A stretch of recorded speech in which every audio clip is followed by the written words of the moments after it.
Vítam vás pri dnešnom výklade karty Malej arkány 9 palíc. Číslo 9 sa v tarote spája s vytrvalosťou, skúškami a vnútornou silou, ktorú musíme objaviť, keď už cítime únavu. Táto karta ukazuje chvíľu, keď stojíme na prahu cieľa, no ešte stále musíme zvládnuť posledné prekážky. Na karte vidíme muža, ktorý sa opiera o palicu.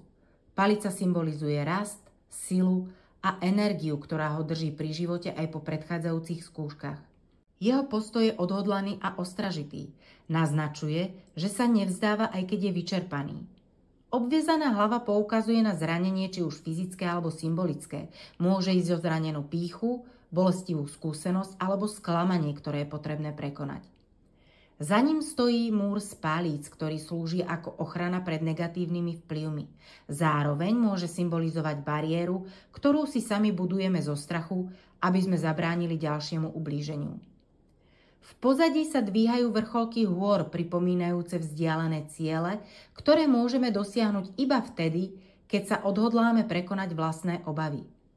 Na paliciach sa objavujú rašiace lístočky, znak rastu, obnovy a schopnosti prispôsobiť sa aj v ťažkých podmienkach.